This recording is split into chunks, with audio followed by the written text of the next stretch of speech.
कि अमृतसर में लॉकडाउन तोड़ने वालों को पुलिस ने सबक सिखाया। राज्य में कोरोना वायरस के करीब 200 मरीज सामने आने के बाद पुलिस वहां पर लॉकडाउन के दौरान कोई भी रियायत देने के मूड में नहीं है।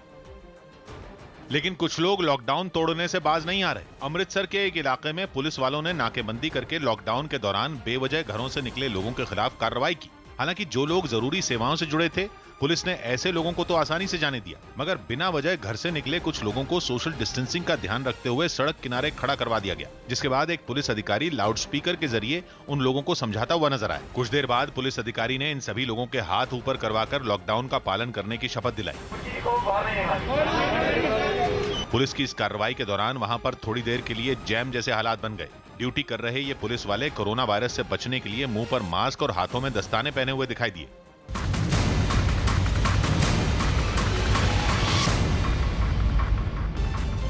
लखनऊ में अब तक मिले मरीजों में करीब 80% मरीज सदर बाजार इलाके के। सदर बाजार लखनऊ का एक ऐसा हॉटस्पॉट बन गया है जिसे संभालना सरकार के लिए बड़ी चुनौती बन गई, जिसे पुलिस के बड़े अधिकारी खुलकर कहने भी लगे हैं। यहाँ संख्या लगातार बढ़ती गई और चाह के भी हम उसको कंट्रोल अब नहीं कर पा रहे हैं। सदर बाजार से 2 नए मरीज मिलने के बाद अकेले सदर बाजार में मरीजों की गिनती 60 पर पहुंच चुकी है। अब उन 2 फैमिलीज को भी सारे लोगों को क्वारंटाइन किया जा रहा है, तो क्वारंटाइन की भी संख्या बढ़ती जा रही है। घरों में लॉक होते जा रहे हैं लोगों के घर। अब नगर निगम की टीम हर घर को सैनिटाइज कर रही है। न सड़क का कोई कोना छोड़ा जा रहा है, न कोई खंबा, न कोई गाड़ी और न ही कोई गेट। सबसे बड़ा हॉट स्पॉट 53 मरीज तबलीगी जमात के पॉजिटिव पाए गए हैं और लगभग 184 लोगों की रिपोर्ट अभी आनी बाकी। सदर बाजार में कोरोना वायरस फैलने के पीछे तबलीगी जमात को बड़ी वजह माना जा रहा है। पुलिस के मुताबिक लॉकडाउन के बाद भी इलाके में नमाज बंद नहीं हुई। वो लगातार लोगों से मिल रहे थे, लगातार नमाजें पढ़ी जा रही थी, लगातार कॉन्टेक्टिंग हो रही थी, जिसके कारण यहाँ संख्या लगातार बढ़ती गई। लेकिन छोटी सी आबादी वाले इस इलाके में कोरोना वायरस के फैलने की और भी कई वजहें बताई जा रही हैं। केवल 2 लोगों को पूरे इलाके में वायरस फैलाने का बड़ा कारण माना जा रहा है। इनमें एक शख्स ऐसा है जो हॉटस्पॉट बने इलाके में राशन की दुकान चलाता था और इलाके में राशन बांटने के लिए उसी को चुन लिया गया। दूसरा शख्स एक ऐसा व्यक्ति है जो एक ऐसी रसोई में करीब 1 हफ्ते तक काम करता रहा जहां कई लोगों का खाना एक साथ बनाया जाता था। इन दोनों लोगों के कोरोना पॉजिटिव मिलने के बाद बड़े पैमाने पर लोगों के टेस्ट शुरू किए गए। इन दोनों लोगों के जरिए पूरे इलाके में कोरोना वायरस के फैलने का खतरा बढ़ गया। ये 2 लोग ऐसे थे जिन्होंने बहुत सारे लोगों को या तो राशन बांटा है या भोजन बांटा है। इसके कारण जो कांटेक्ट में आने वाले लोगों की संख्या यहाँ बहुत तेजी से बढ़ी है। छत्तीसगढ़ के कबीरधाम में पुलिस ने लोगों को कोरोना के खतरे की गंभीरता समझाने के लिए कुछ हटकर पहल की। पुलिस के कर्मचारी खुद ही यमराज का भेष बनाकर सड़कों पर निकले और लोगों को जागरूक करने की कोशिश की।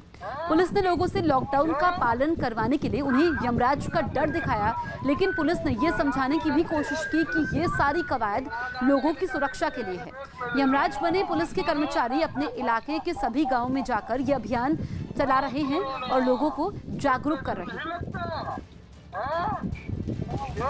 बंगाल में लोगों को राहत का सामान बांटने जा रहे बीजेपी सांसद अर्जुन सिंह की पुलिस से तीखी बहस हो गई, क्योंकि पुलिस ने उन्हें रास्ते में ही रोक दिया। अर्जुन सिंह बैरकपुर से सांसद हैं और लॉकडाउन के दौरान वहां आम लोगों को रोज काम आने वाला जरूरत का सामान बांटने जा रहे थे, लेकिन पुलिस ने उन्हें रास्ते में ही रोक दिया, जिसके बाद बीजेपी सांसद अर्जुन सिंह और पुलिस वालों के बीच जोरदार बहस हुई। शुरुआत में उन्होंने जनप्रतिनिधि होने का हवाला देकर पुलिस वालों को समझाने की कोशिश की, लेकिन पुलिस ने लॉकडाउन की बात कहकर उन्हें सामान बांटने से रोक दिया, जिस पर अर्जुन सिंह भड़क गए और पुलिस से सरकारी ऑर्डर की कॉपी मांगने लगे। लेकिन पुलिस वालों पर किसी भी बात का असर नहीं हुआ, जिसके बाद अर्जुन सिंह गाड़ी से नीचे उतरे और आसपास खड़ी गाड़ियों के बारे में पूछताछ करने लगे, क्योंकि पुलिस के मुताबिक उस वक्त जो भी गाड़ियां वहां खड़ी थीं वो जरूरी सेवाओं से जुड़ी थीं। यही नहीं, इस बहस में अर्जुन सिंह इतने आग बबूला हो गए कि उन्होंने पुलिस वालों पर पक्षपात करने का आरोप तक लगा दिया। परमिशन लागबे ना और बीजेपी होले रास्ता हटले परमिशन लागबे। इस घटना के बाद उन्होंने एक ट्वीट भी किया और इस पूरे विवाद को टीएमसी और बीजेपी की सियासी खींचतान से जोड़ दिया। राजस्थान के जयपुर में लॉकडाउन के बीच कुछ लोग जरूरतमंदों को खाना पहुंचाने में जुटे हैं। जयपुर के वैशाली में प्रशासन की मदद से कुछ लोग जरूरतमंदों तक खाना पहुंचा रहे हैं। बड़ी संख्या में लोगों को खाने के पैकेट दिए गए। इतना ही नहीं, जयपुर की कई कॉलोनियों में सैनिटाइजेशन का काम भी किया गया। बताया जा रहा है कि रोजाना 500 घरों को सैनिटाइज किया जाता है। जब से ये लॉकडाउन चालू हुआ है तब से हमारी और हमारे साथ के युवाओं ने बैठकर एक मार्गदर्शन के माध्यम से काम करने की सोची। हमने सोचा क्षेत्र में बहुत से ऐसे ज़रूरतमंद परिवार हैं जिनको समय पर भोजन नहीं मिल पा रहा है। हमने उनके एक समय भोजन की शुरुआत की। एक समय में जब हम 500 पैकेट भोजन वितरित कर रहे थे तो दूसरे समय के भोजन के लिए भी वो हम पर आश्रित रहने लग गए। हमने दूसरे समय का भी भोजन शुरू किया और 1000 आदमियों का प्रतिदिन भोजन हम पिछले 21 दिनों से वितरित कर रहे हैं। दिल्ली की आजादपुर सब्जी मंडी में